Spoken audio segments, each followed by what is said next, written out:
Hello, hello, Joe. How are you, man? I'm good. How are you? I'm good. Just being the tortoise, getting through life, you know? Yeah, step by step, slowly getting to where you want to be. And maybe you'll get there and maybe you won't. Maybe somebody will come up and move you out of the way so you don't get hit by a car.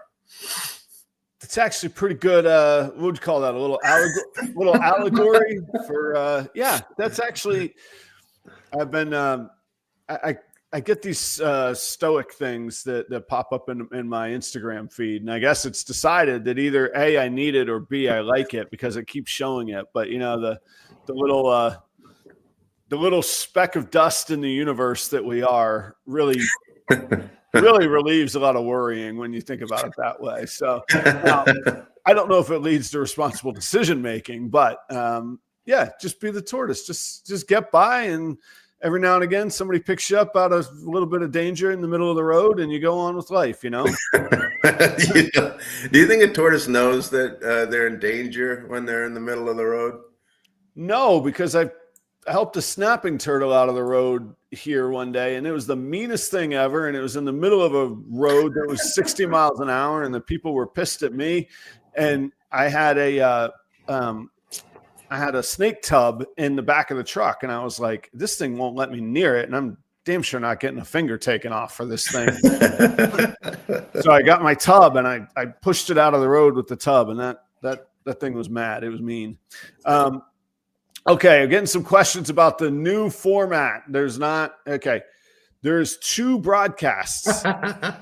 You could go vertical, boom, or you could go horizontal, boom. If you don't like the one that you're in, flip over to the other one. It's a new feature on StreamYard, and something that I say long believed, I guess not that long, maybe for a decade or so, but I believe that you have to reach consumers where they're at. And so if YouTube is where the consumers are at on laptops and TVs, you might like landscape. If you're, a hip 20-something, you want a vertical, baby. That's all you deal in. And hip 20-somethings are the only people who use smartphones. So that's no. Us old people turn our phones sideways and watch it. Okay, anyway, okay. So StreamYard now offers the option to view landscape or vertical, and I did just sort of a fun test of on a whim the other night. HH Python's doing the work. We were hanging out 8 hours ago on the Morphforge podcast. How about that, man, Joe? I've been working these social medias here, man. Doing the work, man.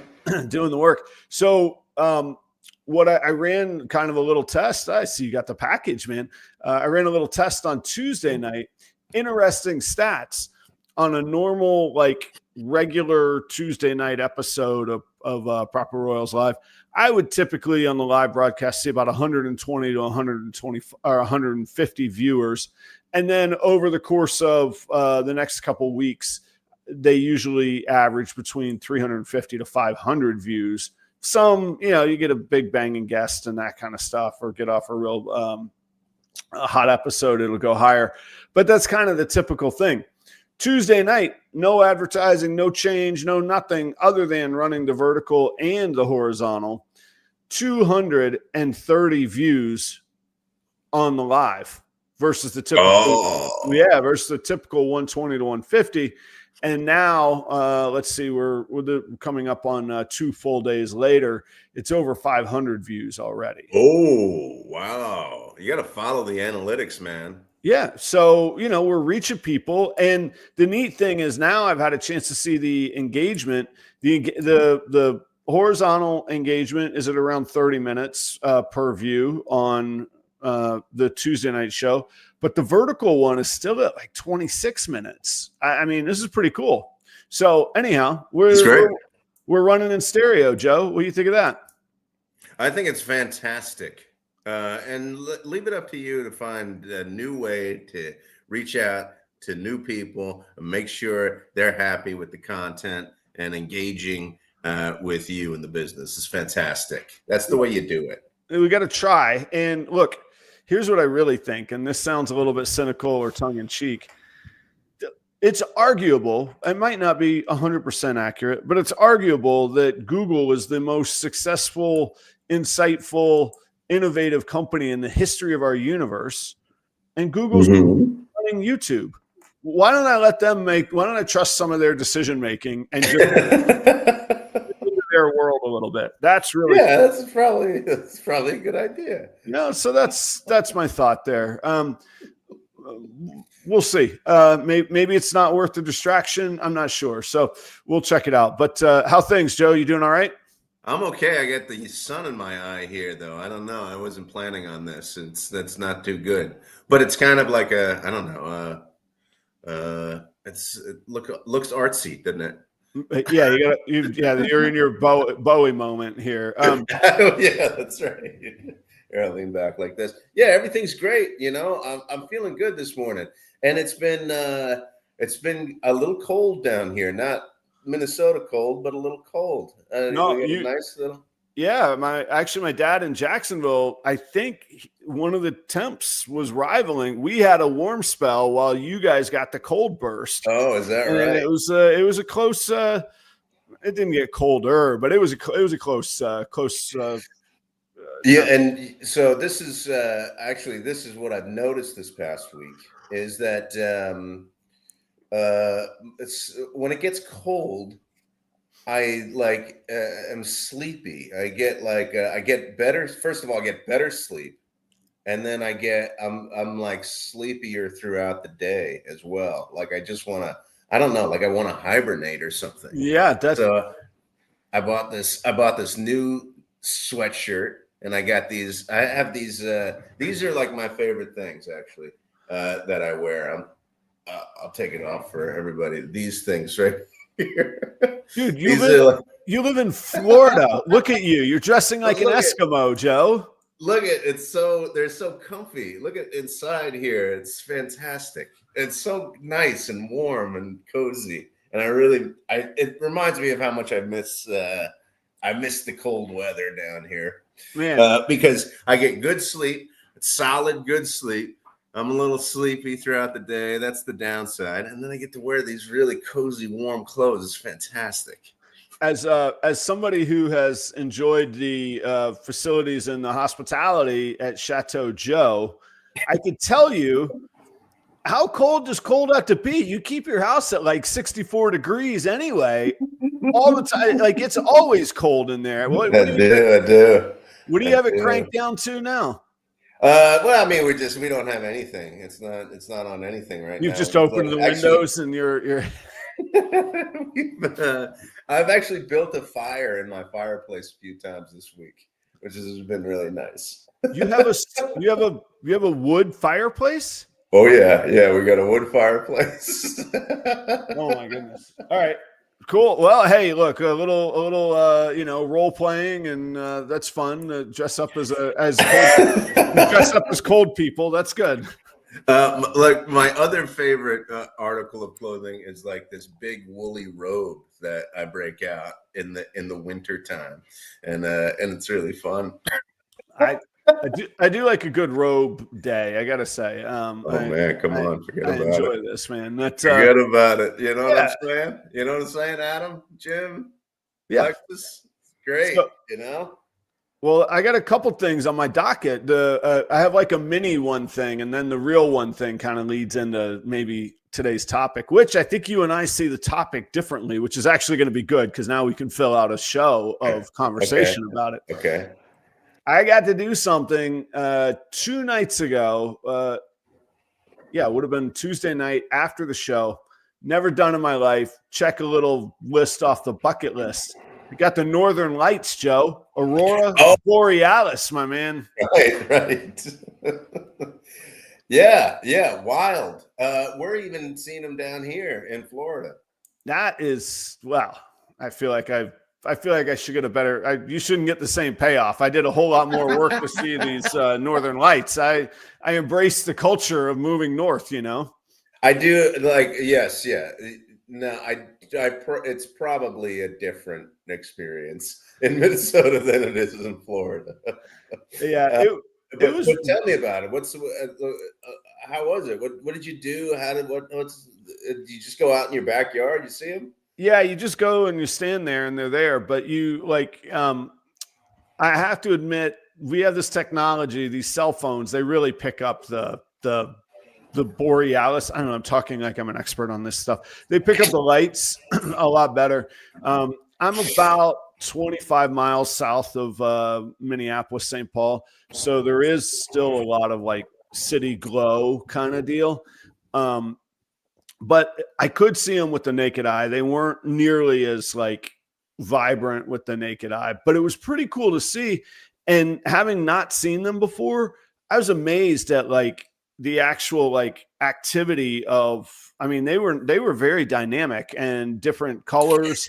And it moves. Is that what happens? They're moving? Yeah, like it moves. And it's like a steady like cloud morph thing, you know, and it took my brain like a minute to just be like, this is one of those things, Adam. This is one of those like cool moments. Like just settle down and enjoy it. And then I'll be damned, I catch a shooting star through it. Like it was just a cool yeah, it's pretty cool. And sometimes the best things in life in this day and age are things when you don't like everybody's like, oh, do you have a pic or a video? No, I don't. I just stood there out in I mean, I got a picture of the lights, but the moment of the star, the shooting star, you know, that wasn't there. That was just me standing there, you know, a Floridian in Minnesota, wondering what life I'm living. And then that cool thing happened, you know? So it was, I enjoyed fantastic. It's I don't know. Was there a lot of talk of it happening beforehand? Like, get ready for it. It's coming, or is it just like, oh, look at this? I think in certain circles, it was known, like it was projected because it's these sun explosions or whatever. But no, I came up from my show and Kelly was like, "How was your show?" I was like, "Good." She's like, "Yeah, this is happening outside," and she shows me a picture, and I was like, "Yes!" So went and checked it out, you know. And is it just like all night? That's what it's like, or is it just like a window during the evening that you can see them? It seems like a window, but I don't think that there's any like there's a predictability of when these things happen and when the storm will hit. Like this is geomagnetic storm, I guess. I don't even know what that means. I'm just spewing words right now, but you could kind of predict when it comes. And was it NOAA, National Ocean, NOAA? They have predictions of when it'll come in the forecast. But like last night was actually predicted to be even more wild, and I saw a little bit last night. Like now I'm a snob. I'm like, nah, that's not great Northern Lights. You know, where it's how quickly, like how fickle are we that I'm like, yeah, I saw a good one. This one, I don't care. Oh, I don't know why that's so funny. Yeah. Oh, yeah. These Northern Lights aren't as good as the ones that I saw. Right. Yeah. Like I'm an old champ at it, you know? That's great. Now, and they're all different colors, right? Like it makes up. Oh, I had green. Yeah, I got greens, purples, a little bit of red in there. It was good, man. It was really cool. So this was my thing. Like, Chelsea goes to sleep like earlier than I do, and I'm up later, and so I was just like scrolling on my phone at the end of the day. And there was some like, it was like, oh, you have to go out and see it. And they were like in Florida, it was like in Dade City. They were like saying stuff about it. So I went outside of my house. That's as much as I did. Like I didn't go anywhere else. I went outside of my house to have a look, and I didn't see anything. And so, but I'm also colorblind. So, and I'm colorblind green, red. So it makes me go, oh, are you colorblind?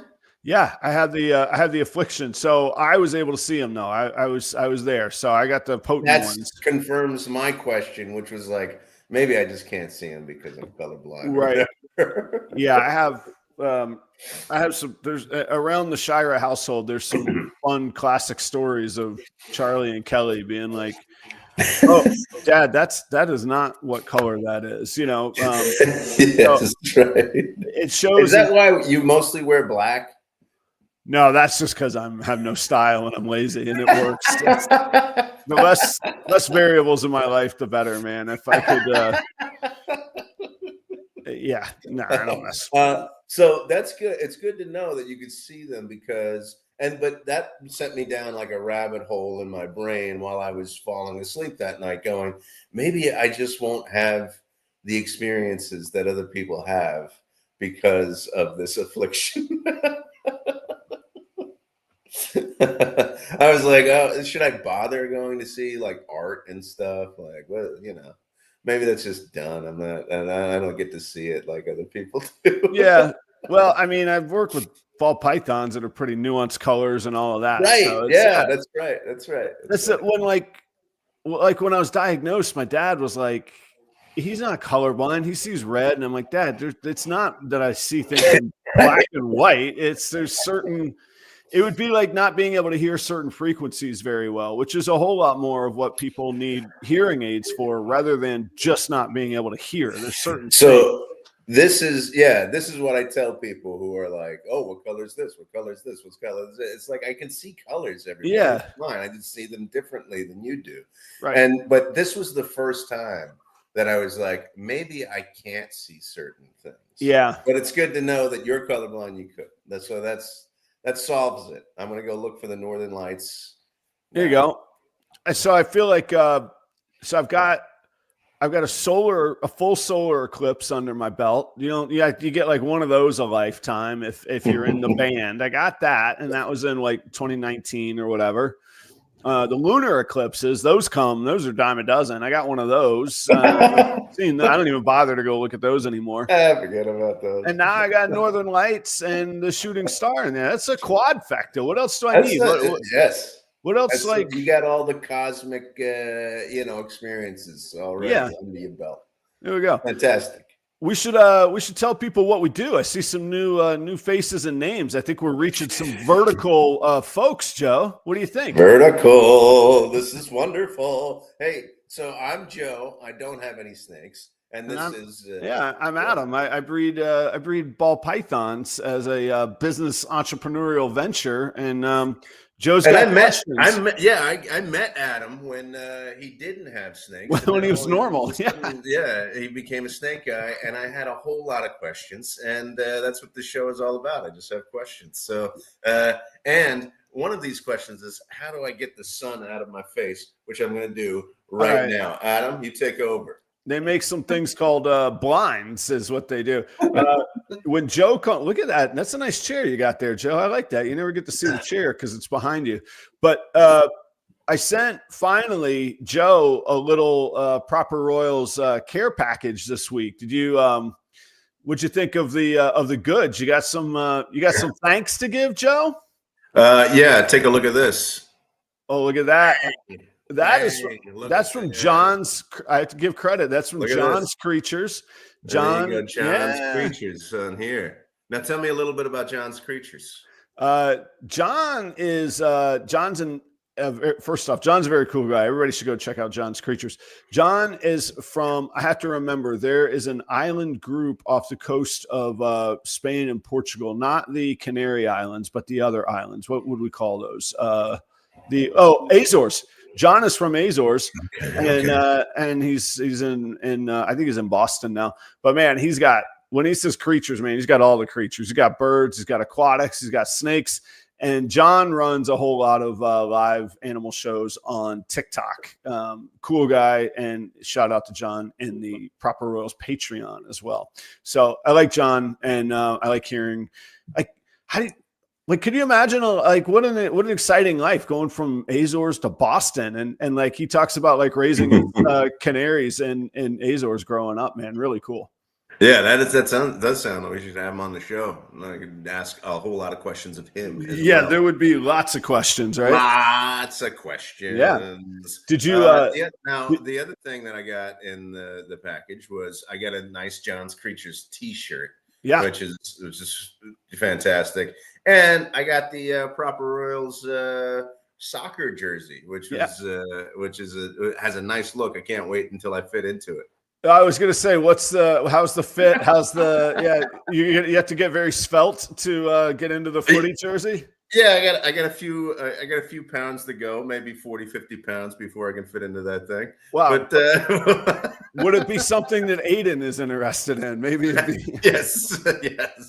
It might be a little small for him as well. But I thought it was. I don't know. It's it is. I thought it was but they do run small. They ran small for you. Yeah. Sorry. Yeah. But it's good. It's awesome. I'm just I'm happy. I was really excited to get those things in the mail, and it's a really great looking jersey too. So I actually am working. I'm truly working on my my diet, my eating, my getting into shape. I'm going to the gym 4 or 5 times a week. It's been great. So I feel good. I feel great. I am losing weight. So, but I'm not quite there for the jersey yet. But are these jerseys still available, Adam? Yeah, I do have a few. They're very limited. I did one run of them, and the ones that I have are the ones that are available. And when they're gone, they're gone. They're all unique. They all have unique numbers. You'll have your own number, and on the back of them, they say Proper Royals and then a unique number, and you get the little badge up front.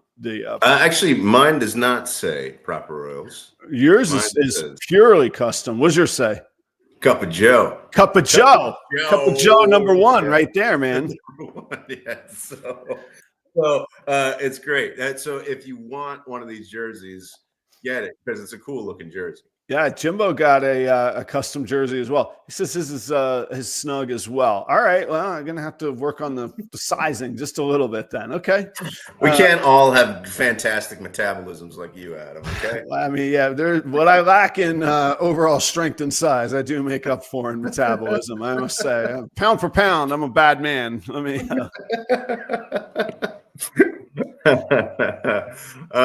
So was that your one thing, the Northern? Or was the minor one? It was the minor one thing. What's your one thing? And then I got a real brain. My one thing will really mess with your head. I'm gonna need some help on this one, man. So my one thing was actually I talked about it earlier, was the hibernation effect. Gotcha. Being pulled. You're becoming a role playing Eskimo. All right. Well, good luck. One thing, yes. Yeah, so I jumped right into it. So let's jump right into the second one thing. All right, help me with this. Yeah, we got some new folks. Good morning, everybody. Yeah, Gus, nice to have you. All right, so I'm out with Kelly and friends on Friday night, and unfortunately, one of the weird parts of my life now is that when it's cold, I have to check in on the car wash and make sure that people are keeping the doors closed so that the car wash doesn't freeze up. A freezing car wash in Minnesota in the winter is a real problem. So, and I don't have remote automatic doors. So my local guy that does the lawn and the snow, he's got a kid that's 15, likes to make a buck or two. He'll swing over to the car wash, shut my doors for me if I need him to. Nice, good arrangement. That's really nice. Yeah. So I check my security cameras from my phone, which I can do from anywhere as long as I have cell signal, blah, blah, blah. I'm checking it and I look, and there's a dude, and here's the context of it. I through some research at the time and since, I found that it's a GMC. I think it's called an Arcadia, a little kind of a mid-size SUV, somewhere between a grocery getter and just a suburban SUV kind of deal. Okay. And I think, as I understand it, GMC is like the elevated brand of Chevy, right? So it's like the nicer, more nicely appointed one. This dude has all 4 doors of the Arcadia open. We're out having like dinner and I'm seeing this and I'm like, am I seeing this right? And I show the counterparts at the table and we end up all just watching car wash security, because this dude, he's got the trunk open. He's got all 4 doors open. And Joe, he's going full blast with the car wash pressure washer inside. I mean, he is cleaning this thing, man. I never seen, and I'm like, guys, is he like putting on a show because he thinks he's on camera, but he's not really spraying? And man, no, this guy is getting it. He's spraying inside his GMC Arcadia. He's scrubbing top to bottom, and we're enthralled. We're like this guy is so. Yeah. So that was interesting. But then here's my one thing. I realized, and I do this incessantly. This was one of the times I did it out loud, but I do this incessantly. I entertain myself. Yeah, exactly, Troy. I entertain myself thinking through scenarios that are not rooted in any truth or fact. And I do it endlessly. I have a blast with it. I don't know why I do it. I like, maybe it's just because I do boring jobs, or maybe that's how the secret to like not quitting is you just entertain yourself with nonsense.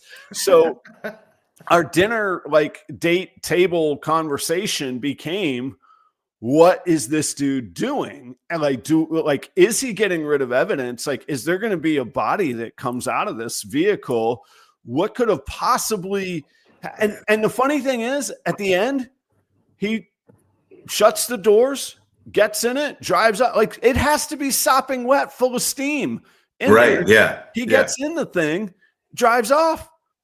This is making me a little unsettled. Right? Like, we're talking about this out loud because I don't know what the mob is doing up there. Yeah, I'm not sure. This is the wolf. Yeah, somebody called the wolf and was like, we need to clean up on aisle 6, man. Yeah. But what could it possibly be? What other thing could it possibly be?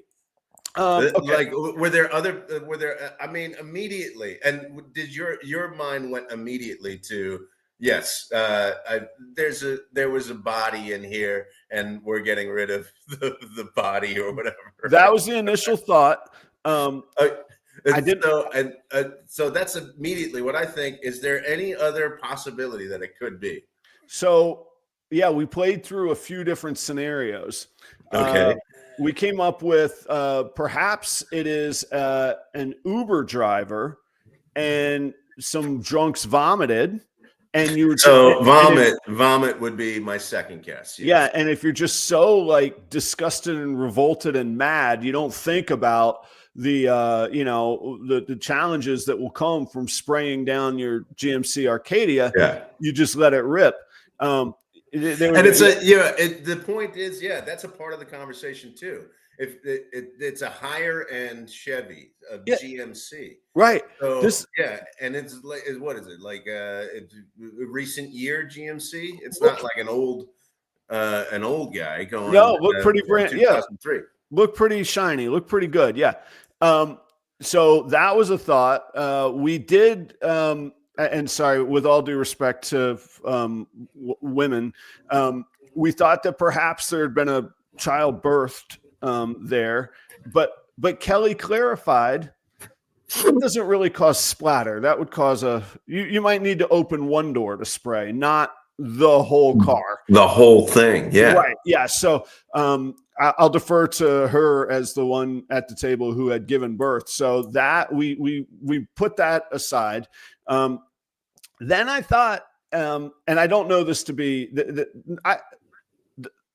spoiler alert, I have no idea. It ended up that's it. I don't know. We don't know what happened.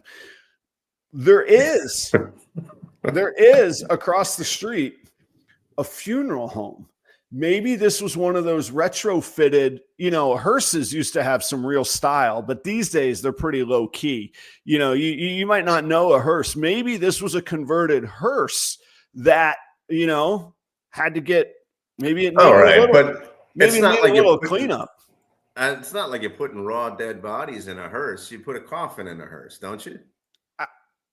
I never done it. I would think, yeah, but maybe there's a different quality. Maybe it leaked. I don't know. Maybe it had a little. Maybe you were carrying. Maybe like. How about this? What if you're like? What if you're You know, what if you're a hearse driver in small town America and business has been a little bit slow lately? And so you're like, man, this hearse is really useful. I could go pick up, you know, some paint from the hardware store. I mean, you fit a body in here, you fit some paint in here, and maybe the paint tipped over. I don't know. Like maybe I'm not sure what's going on. I'm just exploring possibilities here. All right. Here's another question. All 4 doors are open, right? And the hatch. Right? Correct. Okay. And he's going into the front seat and spraying the front seat? Yeah, he's walking all, I mean, he does a full 360 into this thing. So it's not just the back of the vehicle. Yeah. Oh, no. The front. In the front. The driver's side door was where it caught my attention. I was like, Kelly, what say you about this? And she's like, your car wash video, that's what we're going to talk about right now. And I was like, look what this guy's doing. And everybody was like, oh my God, look what that guy's doing. We need to talk about this. Yeah. Of course, that would be, yeah. Like, yes. So like, I want to do some research now in your area of Northfield, around Minnesota, around Minneapolis, and see if there are missing persons. I would, yes. Yes, yeah. we gotta get on this, and we gotta get our people on this. We got to get our people. Man, now this is kind of fun. Hypothetically, had I ever enjoyed mushrooms, okay. How exciting would a self-service car wash on said mushrooms be? Now, did this come up, or is this a new idea? This is a new idea. I like this idea. This, a psychoactive intoxication. The dude was just partying. He was just like, well, my $4.50 is gone. I've done this 3 times. It was. Ooh. So wait a second. It was $4.50. That's what you took from this guy. So it was 3 cycles. Well, I'm guessing. Yeah, this was several cycles. Yeah. So $1.50 gets you 3.5 minutes. I mean, he was cleaning 15, by the way, folks, 20 that's minutes. A steal. Come on, that's a steal. Go to Alex, go to Adam's Car Wash. You can't beat this, right? This is fantastic. Hometown shine, baby, for your locals. Hometown shine. He might talk about it if you kill somebody and you need a wash inside the car. He might not. It's just anybody can go and get a wash. Okay, there's no discrimination here. Yeah, I like this. It was a Friday night, slightly after happy hour. This guy is relieving some stress. And then he was like, you know what? Time to be responsible. That old Arcadia's needed a good, handsome, healthy wash for a bit. Let's go take care of this. What is the functionality of a car after it's been sprayed on the inside? Right? What is the smell the next morning? I mean, I would be concerned that you wouldn't be able to start the car, since the cars are, but apparently it was able to drive away. He got in, shuts the door, rolls out. Yeah, is there going to be a sign that appears in your car wash that goes, "Please do not wash the inside of your car"? I mean, you can't. There's no policy against it, right? You can, and you're not going to create one either. I got to tell you, this was the high point of my joy of owning this car wash. I think they should wash the insides of their cars. I'm just not responsible for any damage that happens.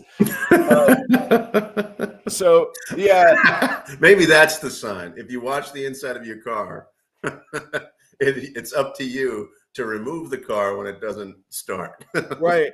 Yeah, and it's funny because that's a timely. I'm in the process. I've taken down all the old signage and all the old branding. This is a good point too. What if there's like a divorce proceeding and he's like, "Oh, you want a clean car? I get you a clean car." Like that. I kind of like that one too. That one came up at dinner as well.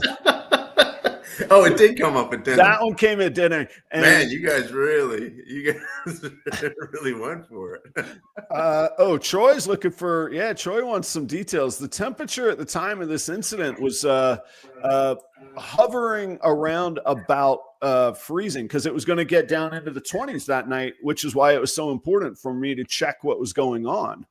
Right. Yeah. So it's going to be in the 20s. And now, why do you ask that question, though, Troy? I don't understand. What would be the point of that question? Why would that change things or lead us to a reason for doing this type of thing? I'm not Well, sure. you got to follow the evidence. I know. Maybe you don't know It's until just gathering. It's just yeah, you're just gathering evidence gathering to the see what data. happens. Yeah. Yeah. Oh, Mm. yeah. Those yeah, stripper glitter. That's what'll lead. That is what will lead a man to. All right. So this is the like I love doing this crap in my mind. I do this Right. stuff Yes. constantly. Like I play out these scenarios. Do you remember this is a really goofy one, Joe, but you just stick with me for a second. Do you remember that like party song from like the early 2000s and all it says is like this is so dumb. All it says is like booty booty booty booty rocking everywhere. You remember this, right? I don't. I Okay. was Well, no. just take my Okay, but word. I get it. It was It was, huge. yeah, yeah. One of my favorite like drunk Maybe I'll what remember if I hear it instead of just yeah, listening to I'm not you going to say the sing it words. for you. One of my favorite like conversations when I've had a few drinks is to ask people like, could you imagine the songwriting session where one dude's like booty and somebody's like, not enough. Booty? Ooh, that's better. Still booty? Yeah, okay. All right, all right. Booty. That's it. That's the one. There we go. We're What are doing it. these booties doing? And somebody else is like rocking. And another guy's like, where? And they're like, everywhere. Like I play out these stupid scenarios in my mind and I have an absolute blast at it. I love it. And but I also like play out these like terror scenarios where I worry. Like that's my form of worrying where you get like a few little details rooted in fact or reality and then you play out these crazy scenarios in your mind. And like this car wash thing was a fun scenario to play out, but I do this with like, what happens if somebody breaks into my shop? What happens if it gets cold and this fails? What happens if, Right. Yeah. like Yeah. I play out these like worrisome panic things. And then I go back to that point that I said earlier where I'm like, you're just a speck of some biology on a rock flinging through the universe, dude. Like, let Right. it be, Yeah. you know? So And you are right. You're like when we discussed that we had a brief conversation about this topic, and yeah, this is not the this is not no, the but I idea. like what you brought up, and I actually did some research about that. So, like, the one side is you could go like crazy negative, drive yourself crazy. What were you thinking about? Were you thinking more of like the goal manifestation kind of idea or envisioning things of where Yeah. you would end Right. up?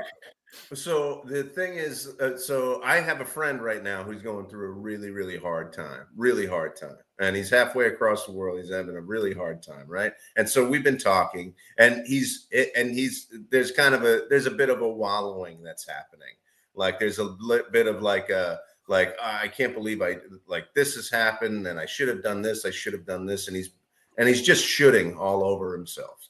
Okay. So and the thing that I want him to do, like, that's good. Like, look back and learn from the mistakes, or learn from what you're going through, whatever. But I think what's really important when you're in that state is to take some time intentionally to vision what could be the possibilities of what's coming next. Yeah. So imagine yourself in different scenarios. Imagine yourself in different possibilities. Imagine, you doing this or that. And I think when you start to imagine your future, you can kind of draw yourself out of this wallowing and looking and regretting the past, the regret of the past. So like that's what I thought. Like like start to imagine scenarios where you can exist in a different way than you're existing now, because the way that you're existing now isn't working. Or what about from like a goal orientation? Even if the way you're living now is working and it's working okay, but you want it to work differently. Like you spent some time, I think, envisioning a world where you weren't doing taxes anymore. Right. And then you arrived at a new station. Right. Yes. Yeah. And I think what what it does most though for me is if I am in a situation where I need things to change, thinking about something that happens in the future draws me out of my depressed state. Definitely, it draws me out of well, this is just how it is, and this is my life. So if I even begin to imagine that things can be different, it makes me feel a whole lot better. My life isn't different. It just makes me feel a whole lot better because I'm putting my energy into the future instead of wallowing in the now and the past, you know?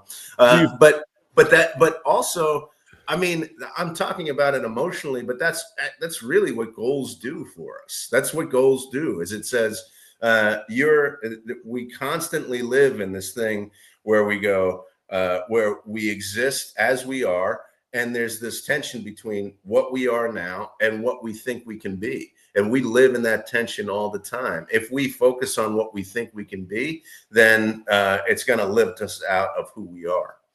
Do you personally, do you find that you lean towards envisioning like terror and scary outcomes, or do you like lean towards like hope and optimism and here's how I'm going to do it? Like, because we have stress, we have challenges in life, we have worries, we have things that we care about that we don't want to lose, and risk could carve into those special things. Even as bad as life may seem, we don't want to screw up the good stuff we have. So it's the first. I am prone to optimism. Okay. I'm prone to optimism, and I live with somebody who is prone to pessimism, who sees the threat, who sees the possibilities of things going wrong, and so we balance each other out. She's more realistic than I am, and I'm more optimistic and and positive about what the future can be for her. So it's a good combination. We get on each other's nerves, I think, sometimes with it, but it's a good combination. But I know exactly what you're talking about. I am prone to thinking things can always be better, and I can get there no matter what. I can get there, definitely. So here's an interesting, and I just cooked this up as you were speaking, so I had to figure out how to phrase this properly. Okay. So I am perceived in me and Kelly's relationship, I am perceived as the optimist that just goes after it, and Kelly is like the risk averse, maybe not pessimist, but definitely there's something to Midwest. Maybe this is just our station in life, and this is just what we do, and that kind of thing. But the funny thing is, I worry like she doesn't worry. Yeah. So like I'll have these like terror fantasies of like literally losing sleep. What am I going to do about my cash flow screwed up this month? I've got to get this. Like I won't sleep for 3 nights because I'm sitting there in my mind going, this isn't who I am and who I want to be. Right. And Kelly's like, you always figure it out. And like, she'll just turn over and go to sleep. And I'm like, no, you can't just like decide you're going to figure it out and then voila, you have to like go figure it out. Like I got to figure this out. And well, go. But so like when we were looking at commercial properties, I'm like, look at this old bank we could buy. It has a vault. That'll be great. And we could rent out 19 different office places. And she's like, we're going to go broke if you buy that. And I'm like, no, we'll figure this out. We'll figure it out. and then the car wash comes along and I'm like, babe, this is, I don't know. Like that's a lot to take on. And she's like, no, it's going to pay its mortgage and you can do whatever you want in your little project room there. She's like, I'm much less worried about that. And I'm like, okay, this is all backwards, man. And so like I'm optimistic, but I worry more. She is not nearly as optimistic, but has not a worry in the world. Yeah. So I think there's a lot of things that you can worry about. I worry about stuff too, but the thing that I worry about most is staying the same. So you can worry about failure in the future, right? If you go, if you cook something up and you imagine something is going to take place and you go, okay, I'm going to take this risk, but maybe I'm not going to go all the way, or I'm not going to do it because I'm going to be worried about failing. And then there's this other thing that is like, I think you and I have, maybe that's something that's common in us, which is like, we're worried about staying the same. And that's I think that's kind of a different worry. That's like, if I can't settle into this, and if I'm the same in next year and the year following and the following year, that's the thing that I really get worried about. So it's not like optimism is not, I don't think optimism, I mean, it sounds like a great thing to have, but also like it's unsettling sometimes to have it, because you want to do the things that you want to do, and sometimes it's the best thing is not to do them. That's true. Yeah, that's the problem. Like we motivate ourselves so much that we do dumb things because we're like, oh, it doesn't matter. It turns out it matters. Like you gotta. It turns out sometimes it does matter. This is a good segue here. Troy says, worry about the worst case scenario can lead to the worst happening. Focusing on what could go right can manifest other possible positive outcomes. So there's been some studies done on just this, and I love my favorite like insights in the world are just the simplest. Boom, just do this. Don't worry about all the other, don't get into the minutia. Don't get into all the other little crap. Just do this. And science has shown this will happen. Those are my favorite, like little things where it brings us down to earth. We all think we're experts on all this crap, and it's just really, really simple. So there was a university study conducted by Gail Matthews, Dominican University. I've heard of this study quite a lot. If you have a goal, you may or may not make it. If you write the goal down, your odds of achieving that goal go up a huge amount. So then if you have a goal, if you write it down, and you have like a support system around you that you talk about it weekly, if you give weekly updates to somebody about your goal, it goes, the study found that the percent chance of success goes up to 76% versus 43% for the other spectrum of just having the goal, not writing it, not talking to anybody, not reporting it weekly. 43%. Write it down, talk about it, give a weekly report on the goal. 76% chance of reaching this goal. Oh gosh. Yeah. So, and this has been recreated by Michigan State University. Yeah. There was another peer review article, The Neuroscience of Goals and Behavior Change. That was in 2018. They, I wouldn't say confirmed, but they agreed writing goals helps in coding attentional systems and memory, thus increasing goal behavior translation. And I say all that because I like how, like, just like I say, like simple things, just do something simple. Don't worry about all the minutia and getting overwhelmed and the doomsday. Why is this guy washing a GMC Arcadia inside? Just write the goals down, and instantly your odds of reaching those goals increase.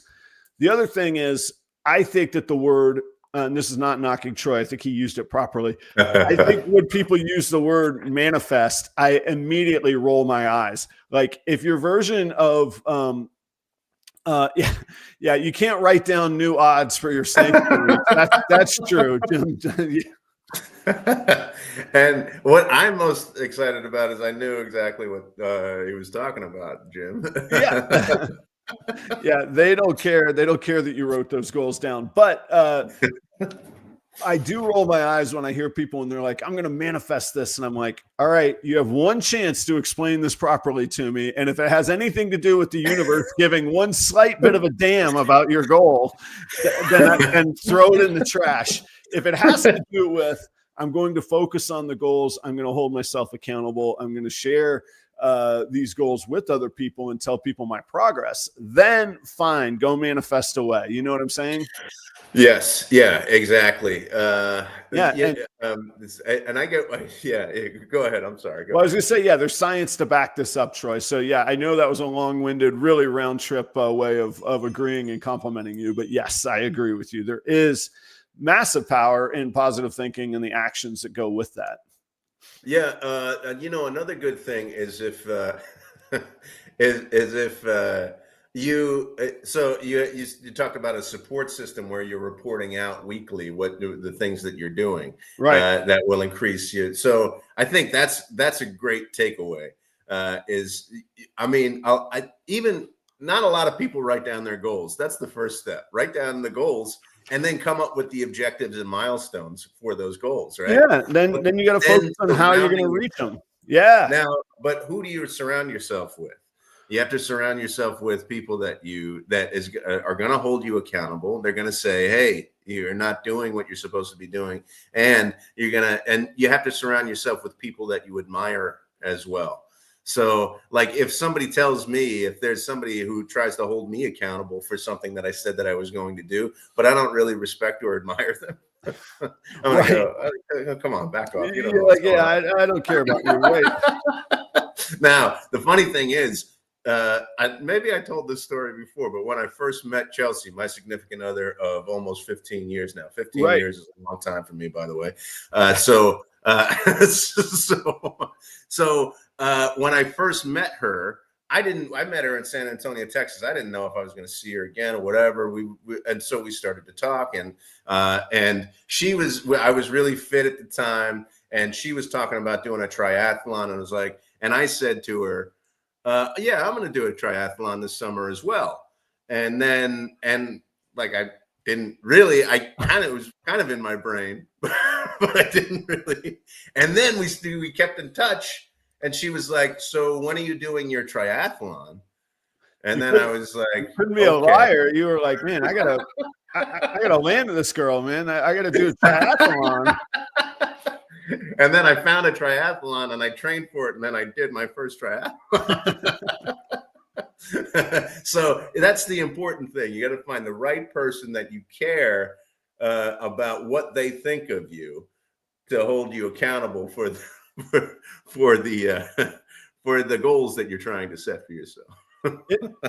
I mean this genuinely. Isn't it like beautiful how life like works out sometimes? Like here's a, not quite lie, but here's this fantasy that you told to this woman in San Antonio, and it's not a lie and a fantasy because you made it true. And here's your beautiful reward that you're sitting in the life that you're in today, man. Yes, it's great, yes, you know.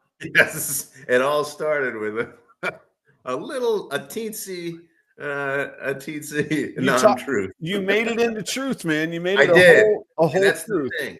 Yes, I did. I had imagined myself. I had visioned it. And then I told somebody and it became a goal. Man, that's the point. This has been a fun episode. And it will continue to be. I've been looking on my phone. I have screenshots of this guy. I just can't find You do? him. Well, I can't find them and be a good host right now. And I actually think they're in like my recently deleted file because I was like, all right, the guy's gone. I don't need to save these kind of deal. But I think I could dig them out. If I can, I'll share them and we'll have a little bit of fun. Well, I mean, we can talk about, I can talk about some of our sponsors to keep the lights on while you go ahead and do that. Okay. You want to see the pictures, huh? We want to, well, yeah. Why don't you take a moment, tell everybody about this, people in our industry supporting and listen, industry. This is all of these connections are made by Adam, who is such a good guy to work with and just to get to know and work with on what he's got in his inventory. And he's such an honest, good dude that he works with other honest, good people like the folks at Husbandry.pro, who are when I first heard about Husbandry.pro, Adam was saying, I like the idea, and they listened to him and they worked with him and he works with them all the time. And Husbandry.pro, as I understand it, is a way to kind of map what the future is, just like we're talking about what the future is of your snakes. So being able to track and to see who their which snakes are breeding together and what that will become in the future. It's a great way to track. Go see Husbandry.pro. They're great people, and they work with Adam, which is the best endorsement. Now, the second group that Adam has a long-standing relationship is Cold Blooded Cafe. And let me tell you something about these frozen rodents that come. They are the freshest. They are the best smelling. They are the cleanest. They are the most healthy frozen rodents that you could provide to your snakes. So go ahead and go to check out Cold Blooded Cafe and use the promo code Proper11. Now you want to take care of the third one because I think I'm drowning here. You're doing great, Joe. This is gold, man. I love this when people are actually listening to the promos right now rather than my usual turning away. The last is Heart of the Python. That's Bill and Kate Peaver up in Massachusetts. Newest advertising partner. Great people that I've gotten to know and work with. Met at Tinley. They've been guests on the show. You can meet them. Monarch Projects, Sunset Projects, Clown Projects. And they are a family operation. I'd love for you to check them out. They're called Heart of the Python. Go check them out and take care of them for supporting our community and supporting the show and keeping us going in the mornings. One thing that I do like talk about sharing goals and accountability. One thing that doesn't get mentioned enough, the advertisers make a commitment to us, but we make a commitment that we're going to be here every week for the advertisers. So there is that, okay, you want your show or your new podcast to go for a long time, make an agreement that you stand to stick by, or you plan to stick by, that is a year or 6 months. And you know that you'll be dropping the ball if you don't keep your thing going and letting other people down. It makes you keep going. Tell the goals, share the goals, build in the accountability for yourself and other people. So thank you to Heart of the Python, Husbandry.pro, Cold Blooded Cafe. That's all down there. And by the way, we come to you ad-free every week on all of our live content from the support of Palm Street. So go check them out as well. Yeah, that's it's a good way. I mean, Adam, just being Adam's friend, but also being in business with Adam. Adam is the guy who has the idea and then puts the ideas into place so that it actually happens. I'm not that guy. Adam is that guy. And that's what he did with this whole thing. And now we're going on 2 years of meeting every Thursday morning and hanging out with you all. It's fantastic. Going on. So we left 2 years in the rear view mirror, pal. We're like a toddler, man. We're like 2.5. Remember when you were a kid, you could be like, I'm 6.5. We're like we're coming up on, we're flirting with 2.5, man. So it's been and that's the point. So if you are like Troy said as well, it's hard to train your brain to go from negative thoughts to positive thoughts. And if you are somebody who's prone to negative thoughts, surround yourself with people who are more optimistic and can hold you accountable. That helps you. You might not be able to train your brain to think differently, but if you put people around you that can help you to think differently, then do that. Most definitely. I apologize. I have pictures of the GMC Arcadia. I have some screenshots. I was focused on trying to get his license plate in case I was questioned later. And so the one picture we don't want to blast that out there. No, and I don't have the exciting ones where all the doors are open and he's just got the wand in the car going. Okay. I do have one. I mean, like he was cleaning it, the foaming soap brush that you could scrub your car with. He scrubbed the undercarriage of the car with that. We've not had a snow yet. It seems unnecessary. Even if you had leakage from a coffin, as you say, you wouldn't go into the front seat with it. That this is the, I think it's not a problem with the situation. I think my money would be on, there's a problem with this person's brain. Either he's either in an altered state, or he doesn't know that this is going to be an issue. A part of me hopes that he's having the best time of his life. Yes. And the other little part of me, speaking of accountability, hopes that he woke up the next morning going, oh, I hope I didn't do that. And then he goes out to his car and has to face reality. I should look on like Facebook Marketplace to see if there's any GMC Arcadias locally for sale for cheap that are like waterlogged. You should. That should be the thing. Yeah, go on there and see if it's like might be like there, if there's any comments like might be the seats are a little squishy. Right. I feel like there's little rewards in life for just taking the road less traveled. You don't know what the rewards are going to be. And if you had read that the reward was going to be that you get to watch a weird dude wash the inside of his car, you'd be like, I don't think I want that reward. But here we are. Like, think of the joy that this has brought to us. This is 2 occasions now. The Friday night date night, the Thursday morning chat, man, it's great. You gotta take the fun as it comes to you, This is the kind of conversations that we've had, that we have here on Thursday mornings. If you enjoyed this, come back next week. We're going to be here every single week, chopping it up like this. All right. Do it. Thanks for hanging out, guys. I really have a blast. I never thought Thursday mornings at 6:30 could be fun, and I'm loving it. Thank you. Thanks, Joe. You guys have an awesome week. We'll be back at it. You know how it works. See ya.